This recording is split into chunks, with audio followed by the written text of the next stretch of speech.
Well, good evening, ladies and gentlemen. Welcome to episode number 6 from the driver's seat right here at the Orange County Fair Speedway. I'm the rooftop shuffler, Little Joel Mearns, the guy right next to me, my fluffy friend here. That's Carl Slingblade Reed. A lot of racing action, a lot of excitement here this past weekend. Of course, Accord Speedway rained out. Well, I guess somebody finally beat McKee. Well, yeah, Mother Nature. Yeah, Mother Nature beat McKee. Of course, so we do have results from the Bethel Motor Speedway, the Orange County Fair Speedway, and we're going to talk a little bit about some controversial stuff that went down last night, and of course, who was involved? Me.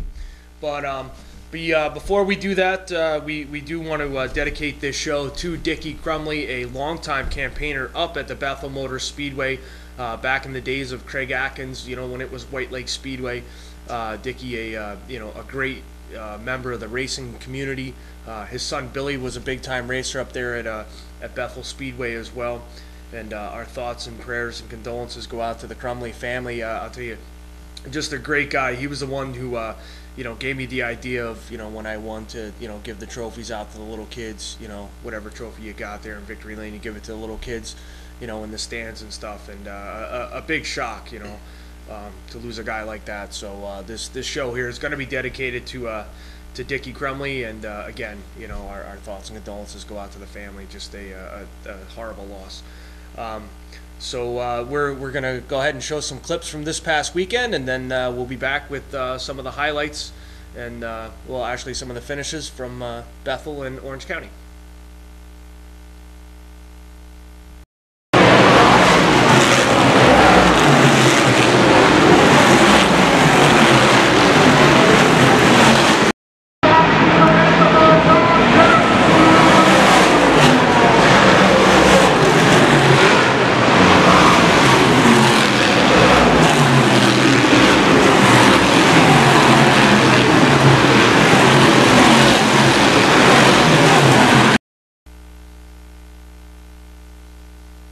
Well, welcome back to From the Driver's Seat. Hope you guys enjoyed some of the clips here from this past weekend. I think it was just Orange County Speedway that we had clips from. Now, before we go any further, we do need to apologize.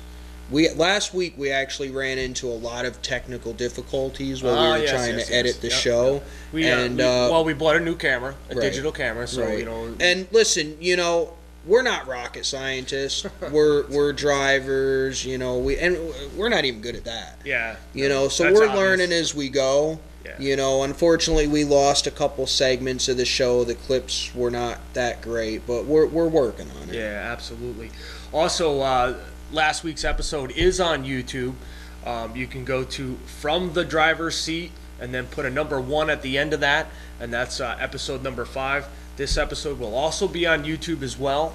We're thinking about midweek. Yeah, probably. Okay, about midweek. So we're each show is starting to get a little bit better. We are starting to get some great feedback. Please, if you're watching the show, we'd love to have the feedback. Good or bad. Yeah, good or bad. Tell us what we're doing wrong. Yeah, please. We need all the help. I tell Joel what he does wrong all the time. Yeah, I'm still hearing about it. All right, so let's get into Bethel Motor Speedway's the results and everything from this past Saturday night up at the, of course, up in White Lake, New York. The little quarter-mile asphalt track. So we'll turn things over here to Mr. Carl, and we'll talk about some of the finishers. Picking up the 4-cylinder novice feature win was Vinny Lovert. 4-cylinder advance went to Ivan Guerrera. Sure. Street stock finish was not Charlie Hotailing or Van Blarkham. It went to Jonathan McGibbon. Awesome. And the pro stock feature went to Larry O'Donnell. Yeah, way to go, little brother. And then moving on to the Bandoleros, it was Joe Graff Jr. once again in for the win. The Legends cars, of course, that was Alessandro Vitelli, another win for that young man. It's going to be like 4 in a row now. Yeah. Looks like the BMS Modifieds probably had the weekend off. Of course, they've been bouncing back and forth between the pro stocks and along with the BMS Modifieds. Picking up the Sportsman win again for the second week in a row, and I just found out from my father, because I had that question there last week, if any relation to George or Charlie Deckerman. And of course it is second generation driver Billy Deckerman in for the win in the Sportsman class. He is the son of Charlie Deckerman, so anybody who's been up around the Accord Speedway along with Bethel Motor Speedway know the Deckerman brothers, of course Deckerman Trucking, They the two 6'7" twins who look like they're from ZZ Top. But I'll tell you, a great family, very tough competitors, and so congratulations to those guys. We'll move right into Orange County Speedway. We're doing the results from Orange County. Yep. All right. Picking up the street stock feature win, pretty much because he showed up, was Kevin Skelly. Yeah, absolutely. Started on the pole and pretty much just walked away from it. You know? Yeah. A very crazy pro stock feature, which we'll talk about here in a couple minutes. Absolutely. The win went to John Velde. And then we actually had that modified elimination race, which was sponsored by Joe Barbagallo. From Escape RV. Yeah. So Joe, we appreciate it. Joe, also a campaigner in the sportsman division. So, and that's that elimination race. It's always a lot of fun to watch. Yeah, it's always fun to watch. You never know who's gonna. It's a one lap drag race. And basically, the winner moves on, the loser stays out. So you could have the guy who's 10th in points. He's got to race about one lap for about 9 times or so. Right. Yeah. But picking up that win in that was the statesman Jerry Higby. Yeah, awesome. So moving on to the Dirt Car Sportsman feature, and I'll tell you, more controversy in this one again. Picking up the win was Gary Edwards Jr. Second was BK Speed Brian Crummell, disqualified. As he went over the scales, I do believe it was because of a weight mounted on the outside of the frame rail. Now, I think that a few weeks ago they had that problem down in New Egypt with Pouch. Yeah. I actually think they DQ'd him for the same reason. Yeah. So BK Speed, I don't know. Should they have let it go? Should they have not have let it go? It's in the rule book, I guess, and says you're not supposed to be doing it. They did it. They got caught. Unfortunately, Brian Crummell DQ'd. So picking up the number 2 spot was R.J. Smikla. He's back in action. I'll tell you, it looks like he's back behind the wheel doing a great job. Jimmy Spellman was 3rd. Matt Hitchcock was 4th, and Mike Skelly rounded out the top 5. Moving on to the big block modified feature event, of course, our good buddy, the Bullfrog, Jeremy Markle, who's probably still hungover, and that's why he's not on the show. Clinton Mills, the Monster Mills, was 2nd. Tommy Meyer finished 3rd. Mikey Kolka was 4th, and then rounding out the top 5 was Timmy Heinley. So we'll move right into the points rundown for each division, and then we'll discuss our wonderful incident last night at the Orange County Speedway. Leading street stock points, still in the lead by narrowed a little bit, but not a whole lot. I think he's got a 16-point lead, is Charlie Donald over Ronnie Constable. Matt Burke is 3rd. Tom Shortway is 4th in points, and kicking Talamini out of the top 5. Steve Kammer moved into 5th place in points this week.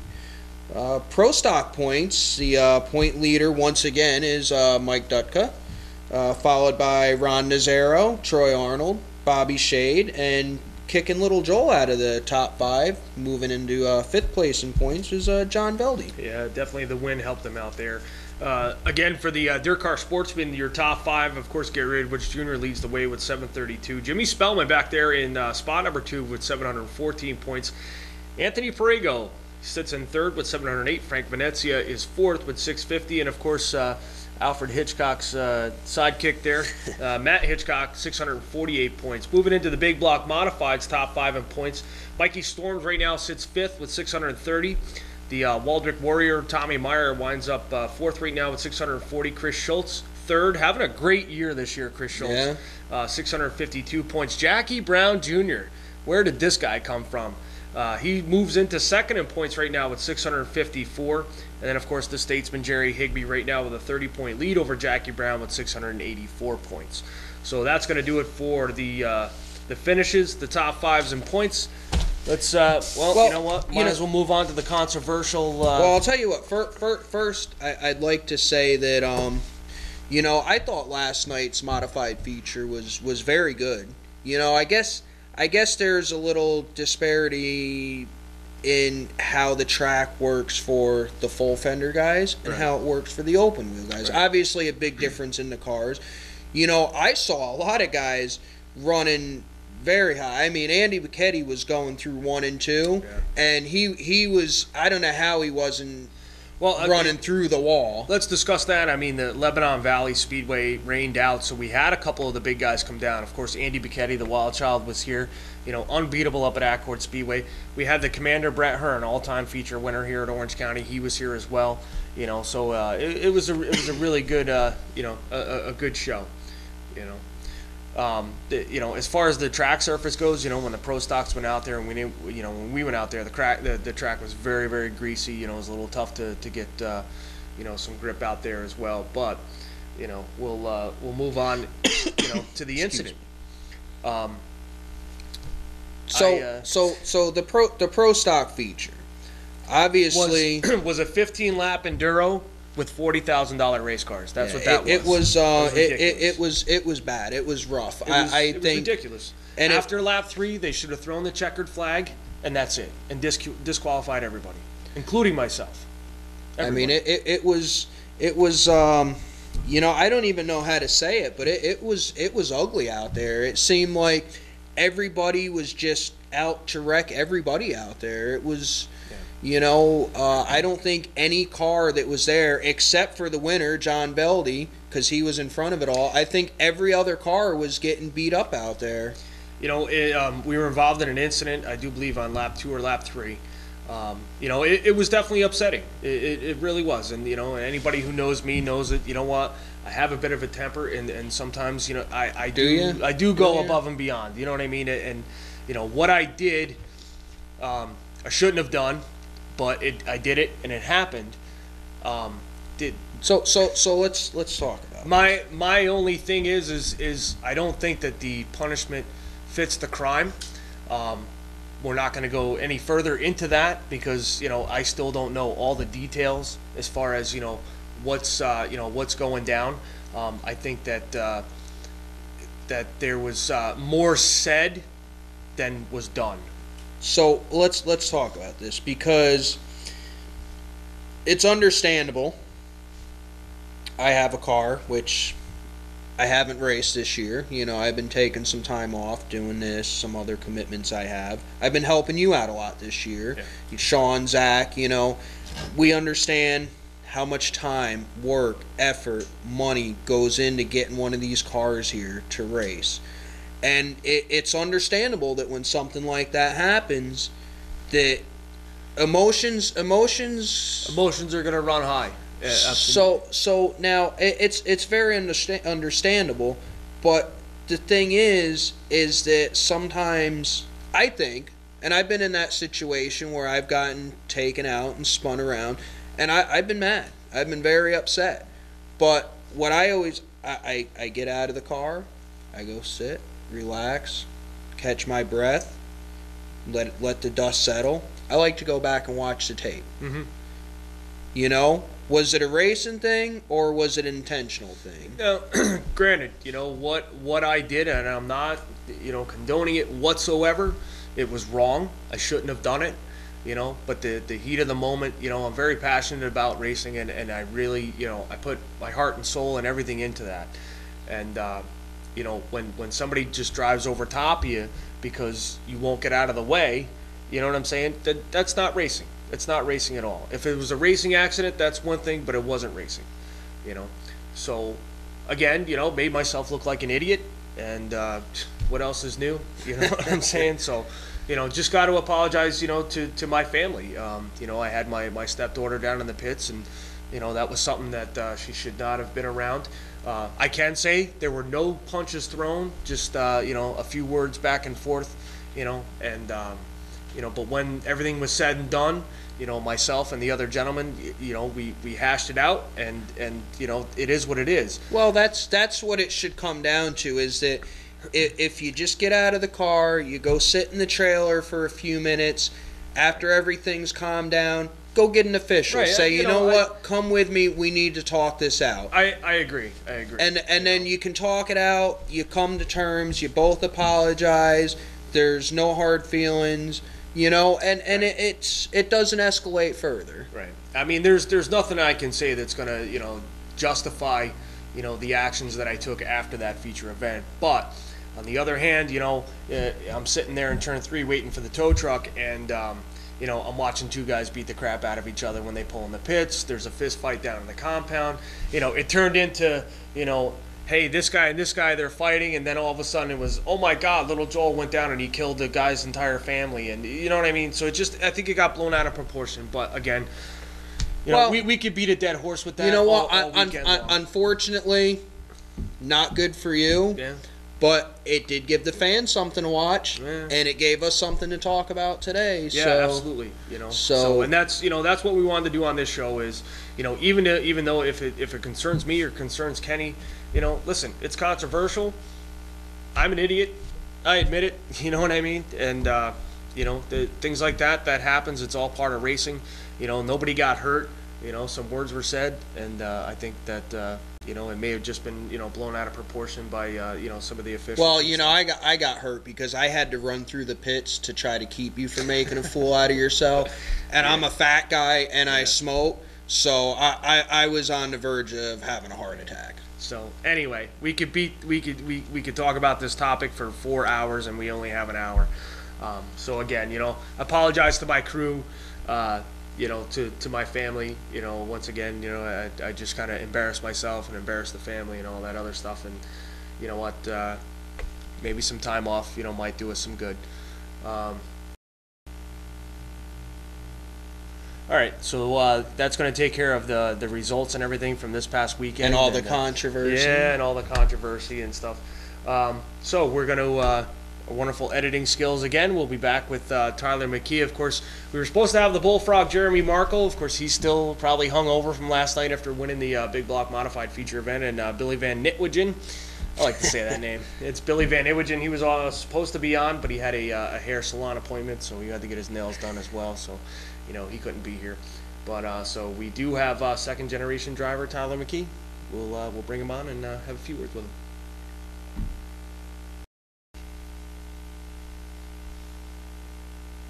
Well, we're here now with second-generation driver of the number 19 Dirt Car Sportsman, Tyler McKee. Tyler, welcome to the show.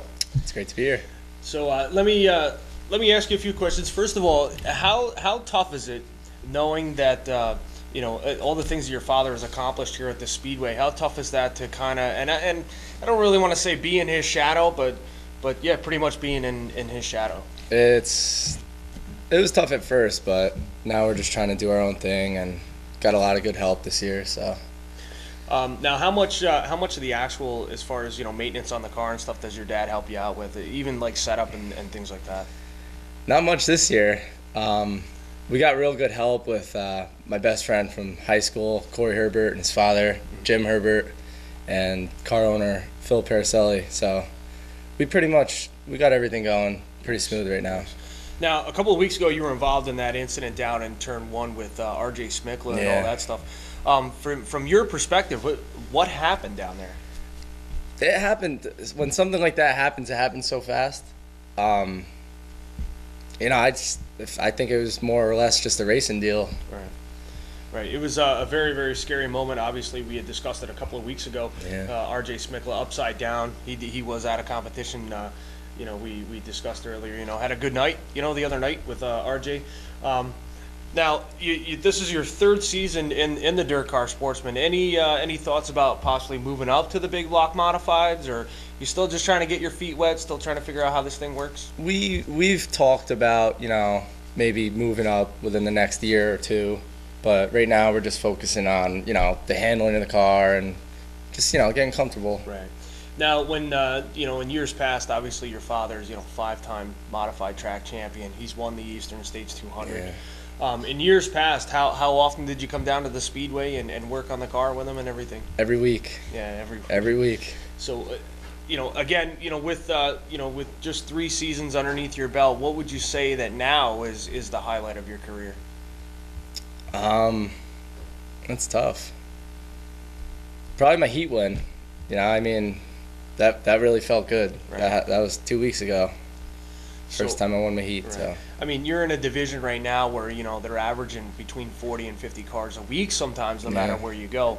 How tough do you think it is for, say, somebody who's coming in just off the street? I mean, it's been around racing. How tough do you think it is for them to really start doing well in the sportsman division? I'll tell you, it's not easy, and watching for all these years and watching my dad, it's just, I thought I could just jump in the car and, go, but it's not that easy. Now, what do you difficult. think? What do you think? Like Joe said, sportsman division right now is getting, some places 40, 50 cars on a. It's got to be one of the most premier classes. It's definitely their car counts are so big in the sportsman division. What do you think sets that apart from? Because obviously we're seeing declining car counts in every other division, be it modified, the full fender divisions. Why do you think the sportsman division is so big right now? I think more or less it's affordable. Just talking to my competition, some of the guys I run against, there's a lot of good drivers out there in my division. So talking about moving up, and it's usually there's not enough money in the pocket to move up. Right. Let's also discuss now. Orange County implemented the rookie crate class for the sportsman guys. Some of your thoughts on that? I wish they would have done that 3 years ago. Yeah. To be honest, I think it's great. I really do. I think it's a good thing that they're doing. Yeah, and absolutely. it's giving these guys a real good chance. Now we see a couple of these rookie guys actually making the regular sportsman feature. Do you feel comfortable running against these guys? Oh yeah, I mean, I try to watch my competition as much as I can, and I even do watch the rookie class, and these guys are pretty good. They're clean. They're not driving over their head for the most part. It's running with a lot of good guys there. Now everybody who's been around racing knows who my father is. You know what I mean? I get, not only do I get yelled at that night, but I also get yelled at the entire week. Has there ever been a time when you've pulled into the pits and your father's kind of yanked you by the collar and pretty much just asked hey, what were you thinking? Yeah. Does he give a lot of support? A lot of is it more support or more criticism? He gives total support, but sometimes I'm pretty hard on myself. I know if I screwed up or not, but he'll shoot you that look, and it's just like. See, not me. I'm never wrong. ask my old lady. I'm never wrong. So you shut up. Let's obviously sponsors are always a big part of racing and any racing team. Let's talk about some of the great sponsors you have on the side of your race car. Well, we got Speed this year. Speed energy drink. It's really good. I think everybody who's watching this should try it. Too bad it is really good. Too bad you didn't have that with you. You could have had like a. I know. I could have had it. Want to thank Speed. I could have turned it and drank it. Well, of course, he kind of was a last-minute arrangement here as a guest because. Yeah, absolutely. Well, let's see. Billy Van Nitwigen is he was too afraid to come on. He didn't have his hair and nails done. Jeremy Markle won last night, so he's probably still hungover. But you know what? We appreciate you last minute. We actually we kind of caught you off guard there a little bit, but we appreciate you coming on. And know what? This is the future right here of open wheel racing, and of course, second generation driver Tyler McKee. And Tyler, we appreciate you being on the show, and lots of luck to you here for the rest of the year. Thank you. So hopefully we can get Chuck on here eventually. He was the winner of one of the Twin 20 for the modifieds, and I'll tell you, a really great guy, to talk to, and always humble. And if you wind up going to the Westgate, he will buy you a drink or two. So most likely. So that's going to do it here from the driver's seat with Tyler McKee. He is the Dirt Car Sportsman standout driver, the number 19, second generation driver. Of course, his father, the very famous Middletown Missile, Chuck McKee. All right, so then just had Tyler McKee on the show, and kind of a last-minute deal here, so appreciate Tyler being here as well.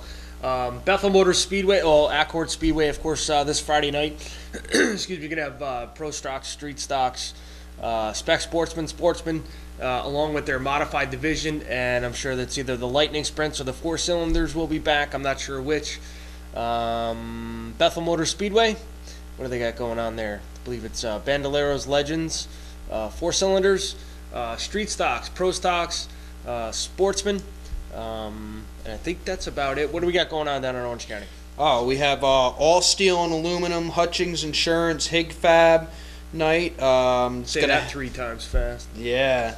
It's going to have the Street Stocks, Rookie Sportsman making another return. Regular Sportsman, modified, and then the Middletown Auto Collision is sponsoring another modified elimination race. Yeah, those are actually pretty cool to watch down there. So, again, we want to thank Tyler McKee for being on the show here for us. Of course, a last-minute deal.